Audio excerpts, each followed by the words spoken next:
Hello, this is Steve, Dichroic Glass Man. In the previous video, we took a look at the new sensation. A lot of folks are getting into these lantern lamps. This one I purchased at Pier 1, and they have them on a normal basis. Quite a few different models. I would say many as 10, by the way. Kind of interesting. Actually, if you go to Lowe's and Home Depot, there's a whole bunch. Not necessarily these kind, because they're going to try to sell you the electrical outlets. So this unit, you can put a real candle, electric candle, fairy lights. You can do a myriad of different things. So Home Depot and Lowe's don't sell this kind that's just a shell. Theirs is going to have wiring so that you can make a house light out of it, which, by the way, is a cool idea. So whatever you're seeing in lantern lamps absolutely can be applied to a permanent fixture at your house. I've seen them over kitchen tables. Woo, they were pretty. So there's a lot of lighting going that are out there available where you can literally take the clear glass out and retrofit it with your glass. So you might want to explore that a little bit. Next idea I want to take a look at, I'm going to set the camera down here so we can talk a little bit more effectively, is the idea of this Morton board. It's definitely, as you can see mine, it's well used. And this is the old style that's been revamped many years ago. I can't tell you how many, 5, 6, 7 years ago. Sure like to get some more, I'd like to get some parts if anybody's got any for the old style. Contact me. Without question, these things are worth their weight in gold. But as I checked this morning, $80 wholesale on the set of pieces that come in the portable Morton portable glass shop. It's $80 wholesale. I imagine you're going to see them at $100. That don't include the $25 board for the small board or more for the larger. So you're looking at quite an investment. Well, I'm going to tell you, as somebody who's made a lot of pieces, couldn't tell you how many miles worth of glass I've cut. But I can tell you these things are priceless for me. Now, how can I get one? They're expensive. So let's talk about practicality. The previous video I talked about these way cool packages I'm putting together. And yes, this is a lesson, not a lesson, but just sort of an informative video. And I'm coupling it up with a sale pitch to it that I'm selling these sets. I'm not going to do it forever. This ain't going to be any career. I'm just getting rid of a lot of my glass. But this isn't stuff I pulled out of the glass bin. Some of this stuff came out of really nice sheets. So we're going to utilize a piece of that in this video. Well, anyway, getting over here so we don't leave this, with my Morton board and what I'm going to show you next, and cutting, hand cutting, try taking your grain and cutting it on an angle and then cutting strips out of it. It's really beautiful. Same glass you've been using as a straight grain glass, but created a little bit different. Here's thin reed. Cut it on an angle. It brings more interest at times than the typical expectatious lines cut lengthways, horizontal or vertical. And that's kind of cool, because look at the light does. Clear textures in contrast to using a solid color like this. Neat, triple, it's optimum, rare glass. But clear textures capture light. You can get many reflections, rainbows, off of textured glass. My favorite is during the very tranquil time when the sun's going down and the clear textures really pop out from a street light, car coming by, and it's those clear textures.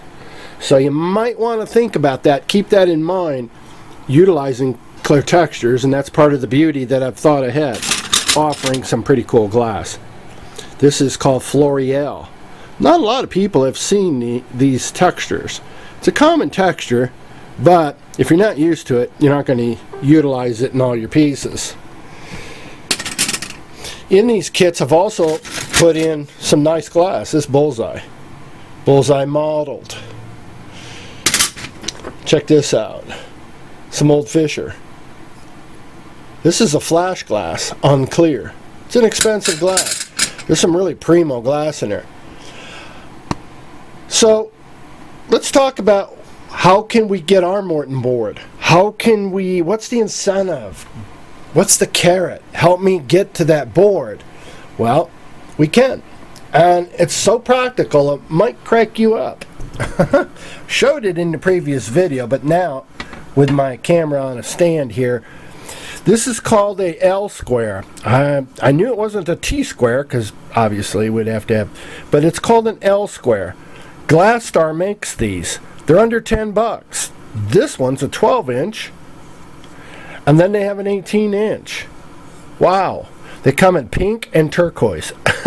I can't find anywhere where you can get black ones, but you might be able to in another application, perhaps a drafting store. You don't have to always get your stained glass supplies at a stained glass store. There are other applications for some of our supplies. Well, anyway, this is a beaut. So let's talk about how in the world am I going to use it? Well, like this piece of glass represents here, it's a little bit, that's about a half a foot. This is a Yucca Glass. It's a modeled glass, lightly modeled. And what's modeled? That's all these little rain spot looking stuff. Some people think it's a stain. Oh no, it's not a stain. It was put there.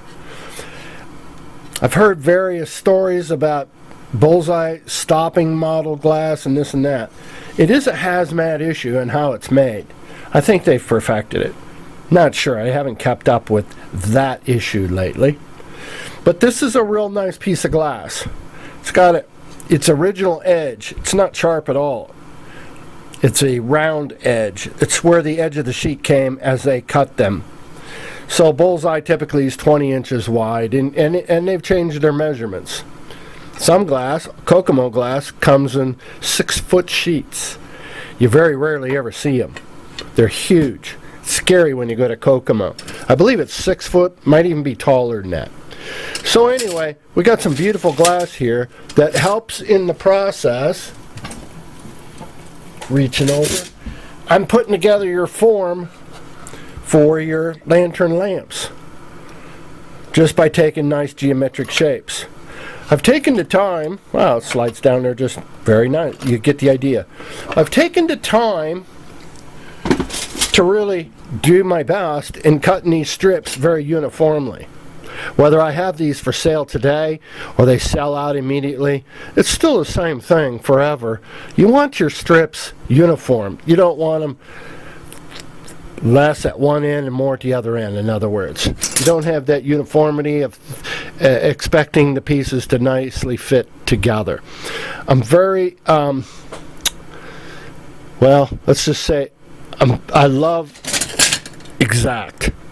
So I've taken the time to cut these up in larger pieces. And the reason I have in pieces such as this bullseye with gold pink in it, this is an expensive color, is so that a person can take a larger piece of glass and cut strips out of it if that's what they want to do. Let's go over what that might look like. So I would advocate, instead of cutting this on a bench, that you might cut it on a rubber mat. You might go to Dollar General and pick one up real cheap for the pantry kind of thing. Get a rubber mat. Excellent. In fact, I'm going to take my own advice and go check one out now at Dollar General, because I have seen them there before, but it's a seasonal thing. So let's take our L square. What makes it so useful? It's got a line on it, and I'll try to see the glare. This line is raised. You can see it on both sides by turning this angle. This is going to help you. This is your guide. As long as you've got a straight edge, you've got something to work with. Let me see if I can reach in my box here and find something.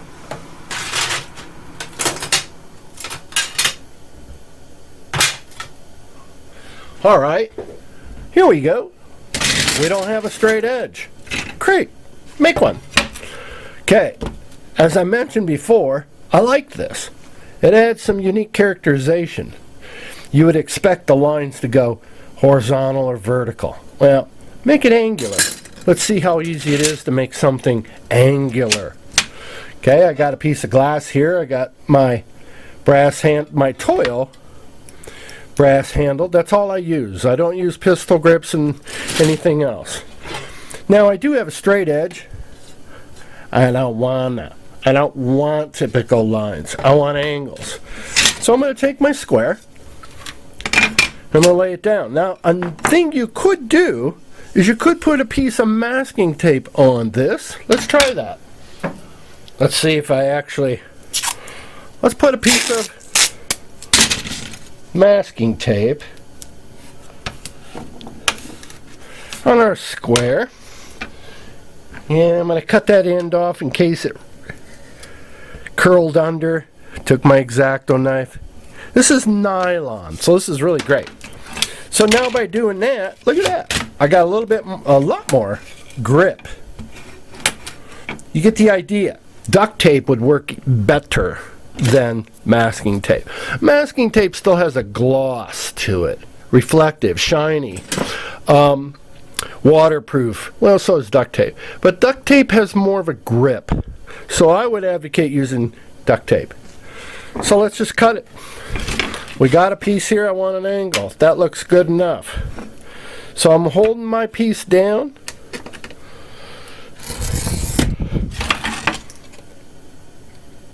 Ta-da!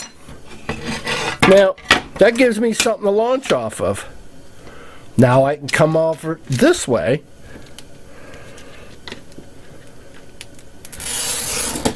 As long as I cut one piece on an angle, it's all going to be on an angle. So, I'm going to take a small Bic pen. Let's say I need a Sharpie. Let's say I want to strip just a narrow thing, about a ½ inch. I'm coming off the bottom straight edge. Remember our cleat are raised, and it slides. It allows us, and I can line myself up on my cutter.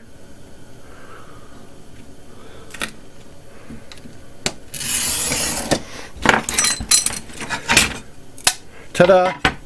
I got something I can really work with. I got a little beak on here. I call these beaks. I turn it over. Cut that dude off. Set your cutter. I'm going to mark it for you folks. Create myself a line over there. Now, this is a little tricky. I got a really skinny piece of glass, and I got some distance going on between here. So, this is where it gets a little interesting. Either you got to let that piece stick out this end and cut it off down here at this end, or you got to gently hold it down here, place your square. See what's happening? I'm holding it tight enough so it doesn't flop around. I'm going to just lay that down right up to my mark.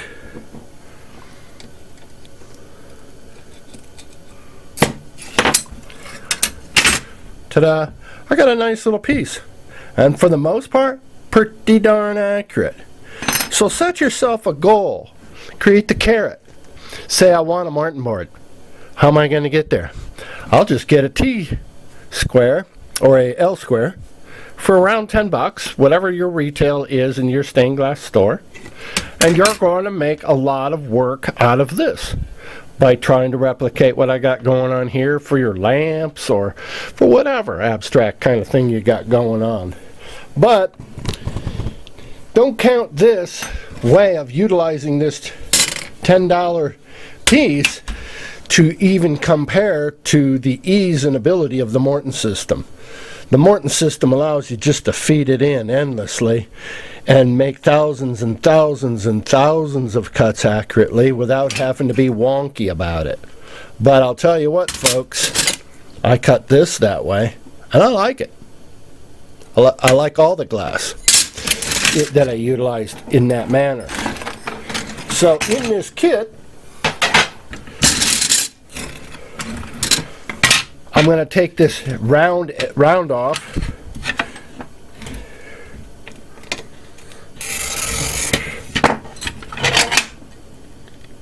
Well, not. There we go.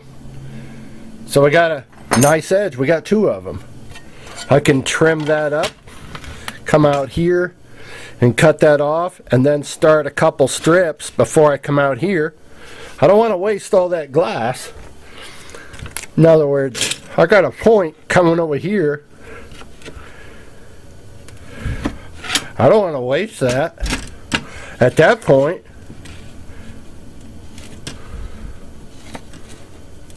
I'm going to get some glass off of there I can use by taking that and sliding that around. Same thing, you can continue coming out here, cut a wider piece. See where I'm going? I'm trying to reach my tip. So once you can do that, that's if you like strips. So now what's happening is I'm getting a piece, a line, and a parallel line here. All I'd have to do is when this is all cut, turn it around this way, come by. I'm just going to exaggerate this and eyeball it. Now I've got a nice piece of glass that maybe I'm going to use that whole piece in this lamp. Maybe that's the size of the piece and it's going to be one of the walls. I don't know. I just want to get you comfortable with how easy this little tool is, so that you have the ability, set the bar, set your incentive, set your goal, something to work towards. And tell yourself, when I sell 3 lamps, for whatever they sell for, I understand they have varying prices, $100 average or so, or in that ballpark. But you want to be able to pay for your frame, you got to pay for the glass, and you want to be able to pay everything. So it might take you 2, 3, 4 of these things before you've got the $100 and some to buy a brand new Morton system where you have absolute tremendous ease. But my idea is, what can I do in order to build up to the nice tools? As in life, make birdhouses until you can buy the expensive table saw. Whatever it takes. Besides, there's a lot of fun in the process as you grow and learn. Then you'll look back at yourself and say, wow, I did this all on my own organically. So it causes a person to appreciate the glass that I'll be offering in this set, because I love accuracy. I'm a maniac over accuracy. I love square things. I like where the ends are parallel, nice straight cuts. It's just easeability. Now you can appreciate this a whole lot more. By the way, again, this is not scrap glass. I've actually taken some really nice glass and cut them into squares for you. Well, hope this is of value. Thanks a lot. Happy cutting. Bye-bye.